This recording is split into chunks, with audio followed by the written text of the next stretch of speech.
I was in it first. I found me, and then I found Angus, and then I found Simon. Or in fact, I probably found you first. I think I probably met you first. Yeah. But I you found. Yeah, found. You found me first. It was a lot deeper, like. But I was at college studying music, and got to know Simon for a period before he went to Newcastle, and then studied with Angus in my second year. We ended up working quite a lot together. Yeah. Being that we were probably the only two that had pubes in the class. Well, you know. A beard anyway.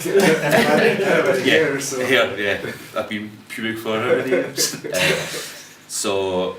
And then for, I don't know, was it a recording thing that I spoke to you about, or was it just a general playing thing? No, it was a playing thing, 'cause I think I had a week to learn the songs, and I was on holiday at the time. Yes. And I thought, well, that's fine. Yeah, It's a one-off. 3.5 years later. Yeah, that's how I operate. Like, so Angus was. And we won. It was a competition. It was a heat. Oh, right enough. in the So Frankensteins. it was like a battle of the bands thing, Yeah. and we were playing that, and to be honest, I think we won before we even turned up because the guy liked one of our songs. So that was basically in fact, there was us, and there was like two screamo bands. So as you can imagine, the screamo bands went down like a fart in church compared to the indie bands in a pub. So it basically went from there with myself and Angus, and then we were together with a former drummer for about a year, and he just didn't want to do it anymore. So we did the acoustic duo thing, the Hall & Oates kind of gig for a bit, and then Simon, you messaged me because we were at the Arcade Fair gig. Yes. Still wanted to start another band. Obviously mentioned that I was looking for a drummer myself. So that's how Simon joined, and then I think it was another year until Alan turned up. Yeah. Basically everybody joins on a temporary basis and then Yeah. can leave at any time, Yeah. but they choose not to. I joined on the premise I was going to play keyboards for a little bit, and ended up doing guitar and vocals for the past year and a half. Pretty much everything else except Right, keyboards. yeah, and- everything else apart from keyboards. Yeah, it was screwed up our soundcheck time. Like, Yeah. geez, my god. I think part of it came from the fact that when Steve was first getting started up, he did the first album, Honest One, and the Domino Mask EP off his own back, and did it all. You know, I mean, the first album, correct me if I'm wrong, is you're playing everything on it except drums. Pretty Is that much, right? yeah. And then Andy Smith played some keys on it.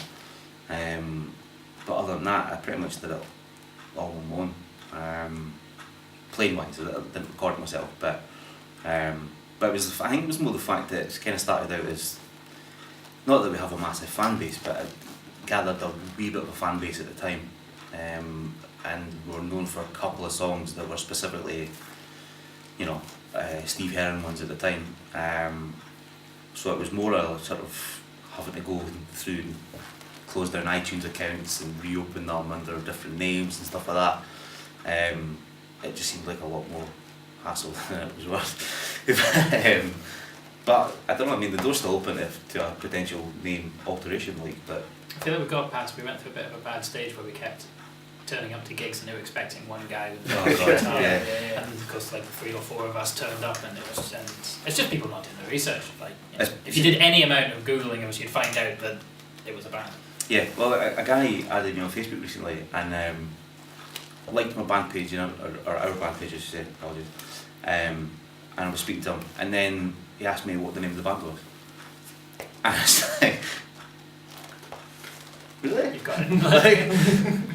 So, but you know, I wasn't rude about it, but I just pointed them, you know, like a screenshot with 2 big arrows pointing at the title of the page kind of thing.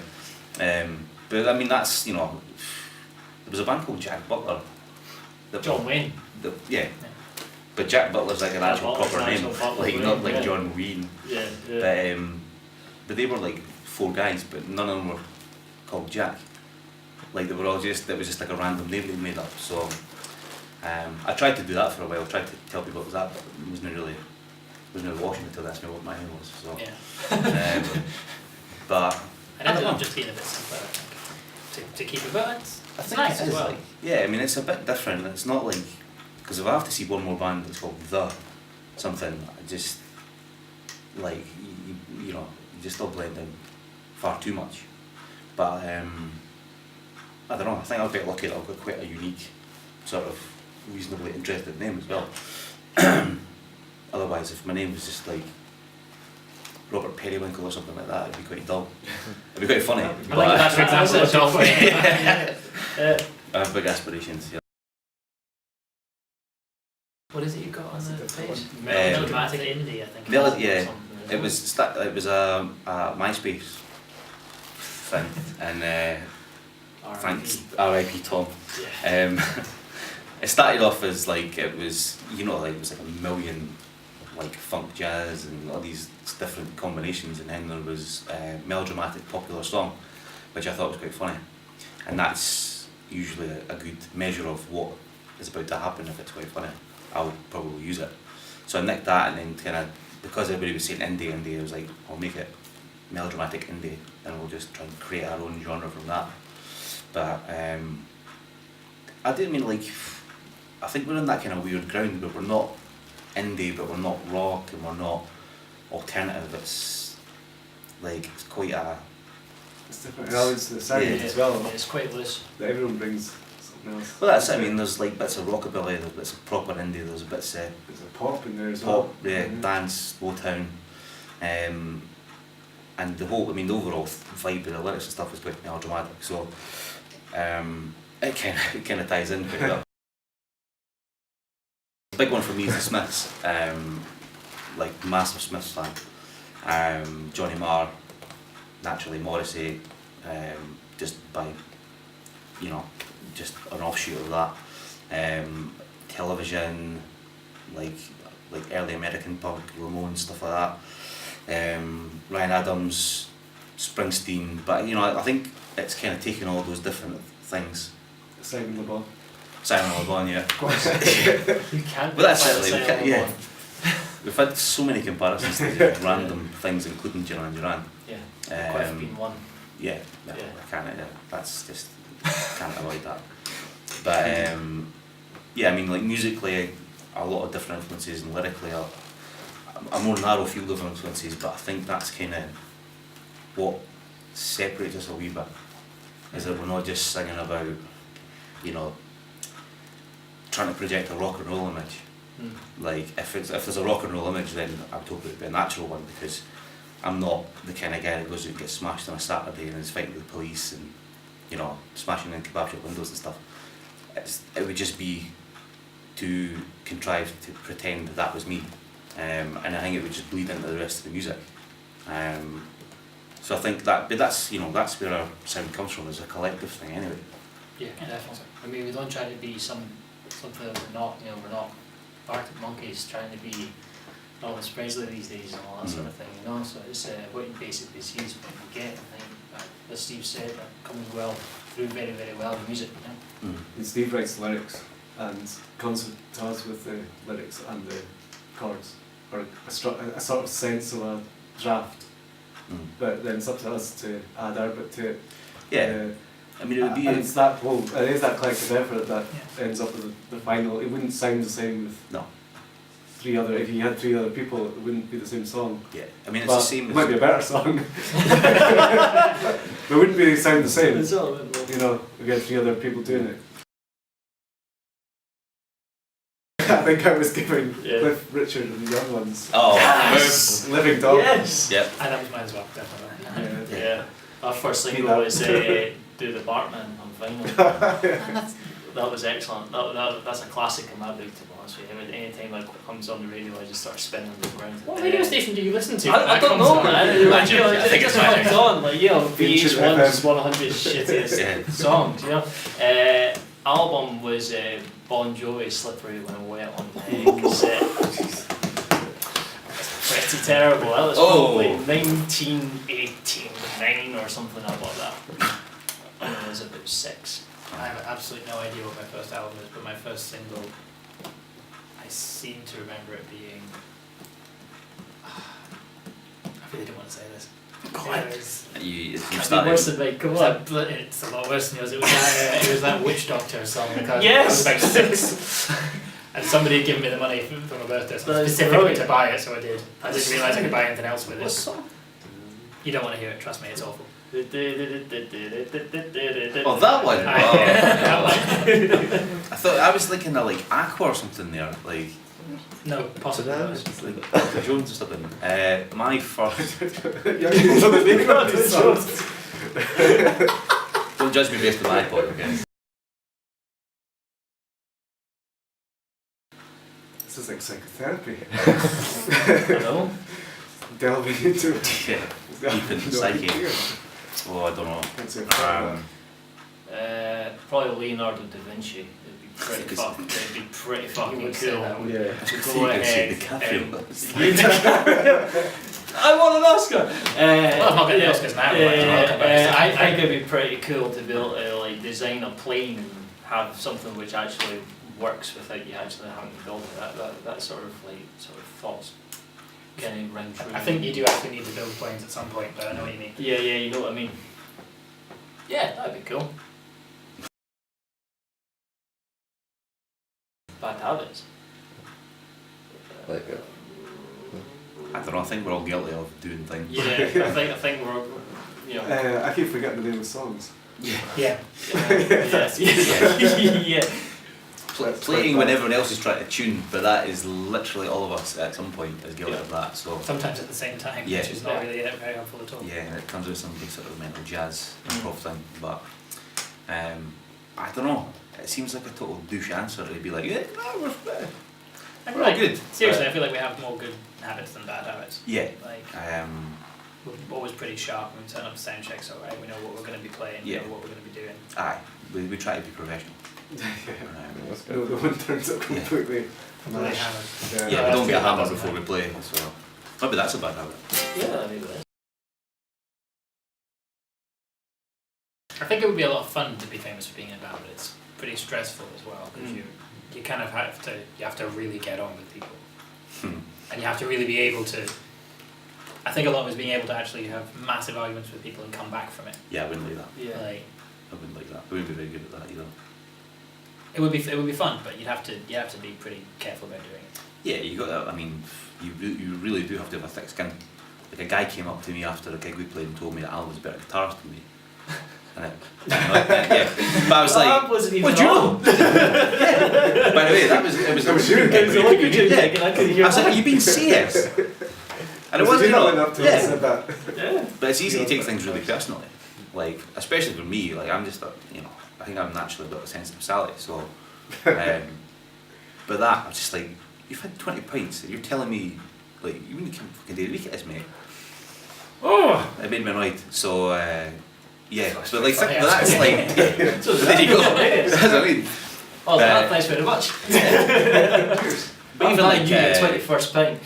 we did a gig in February and a guy came up and for a start he was drinking his own wine that he'd smuggled into the venue. Oh, yeah. Which I Classic. think he opened with telling you about. Yeah, he did. Mm. And he had like red wine all over his face and was spitting over me as he was speaking to me. And then proceeded to tell me that he wasn't sure how he felt about the 3 generations thing that was going on in the band with myself, Simon and Agnes. And I was like, alright, bang. I didn't take that as personally because that wasn't the granddad, as he put it. I was the dad and you were the son. Aye. So, I'm guessing I'm granddad then. yeah. I was like, right, okay, I'm you're welcome also being to granddad. leave anytime you like. But yeah, that's... It's a unique sampling. But you need to have a thick, you need to have a thick skin. Like, but I think I would want to do something like just be basically producer, record producer, and just work with bands in a studio. Because I think I would, although I know I'm not very proficient at actually doing the technical side of things, I like working with other people and telling them what they're doing wrong. Which is only a half a joke, really, but no, I mean it's good fun, like to be in the studio and to kind of make something, even if it's not your own music. It's good to sort of help people try and get the best out of what they can do.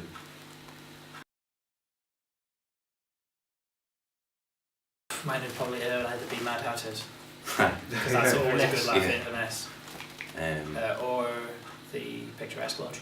Yeah. Picturesque launch was amazing. Picturesque launch we played with, we had a few Heron players that we know quite well playing with us, and it was just great fun. Yeah, there were 7 of us on this tiny little stage. Yeah, it all was at Sneaky Pete's. jostling for Yeah. room, and the room was sweaty, and yeah, it's good. Really good. Really good vibes that night. It was like, I mean, I think because I that, think everybody went pretty Yeah, mental. that was- yeah, I think Everyone was going we'd mental. imagine we're all going to agree on that. I think Sneaky Pete's is a good venue for us, always has been, and the Picturesque gig when we launched that video, and because it'd been, for me, it'd been 3 or 4 months of literally Pretty much solid, solid work, yeah. literally solid work for every single day. Whether it was actually filming the video, which was a brilliant laugh as well, and then getting the song finished and getting the guys on the horns, like on the brass into playing. Yeah, I could have actually died after that night. It was just, I was so exhausted when we finished, but it was totally worth it.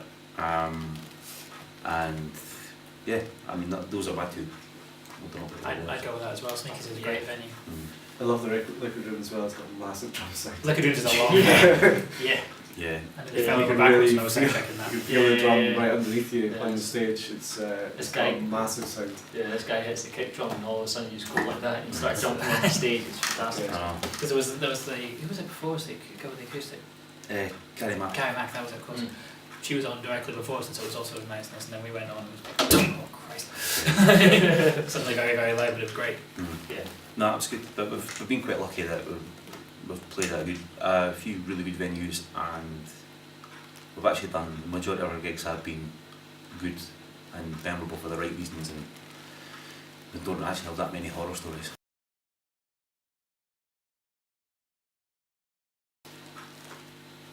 Irish stuff. Alright. I like. I forgot the name of it. Sing it to me. Difficult bass players.